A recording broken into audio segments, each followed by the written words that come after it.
একটা দীর্ঘ সময় বিদেশে কাটাতে কাটাতে আমাদের কিন্তু পারিপার্শ্বিক পরিস্থিতি, কাজ, ওয়েদার সব কিছু মিলিয়েই খাদ্য অভ্যাসেও একটা বিরাট পরিবর্তন আসে।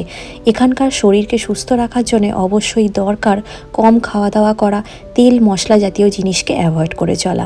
তাই আস্তে আস্তে তেল মশলা কম করে খাবার দাবার খেতে খেতে অভ্যস্ত আমি আজকে বানাবো গ্রিল ফিশ। আমাদের তো বিদেশি মাছের ওপরে নির্ভর করতে হয়, দেশীয় মাছ সবটাই পাই ফ্রোজেন। টেস্ট তো খুব একটা ভালো হয় না, সেই জন্য আজকে ভাবলাম একটু অন্যভাবে মাছটা বানাবো রাতের ডিনারের জন্যে। অত্যন্ত ভাত পাগল মানুষ আমি, একেবারেই ভাতের থেকে এখন দূরস্থ। ভাত তো খেতে ভালোই লাগে না, বরং তার পরিবর্তে বুলগুর বলুন, তাছাড়া আমাদের যে ডালিয়া রয়েছে, এই ধরনের জিনিস আমি একটু বয়েল করে খেতে পছন্দ করি। দুপুরের লাঞ্চে তো কোনো দিনই আমি আর ভাত খাই না, খাই স্যালাড অথবা রুটি, এই টাইপের জিনিস। আজকে এই পাঙ্গাস মাছের ফিলেটা সন্দীপন নিয়ে এসছে এখানকার সুইডিশ দোকান থেকে, তাই কিছু সিজনিং আর অল্প বাটার ছড়িয়ে ওপর থেকে গ্রিল করলাম 15 মিনিট করে।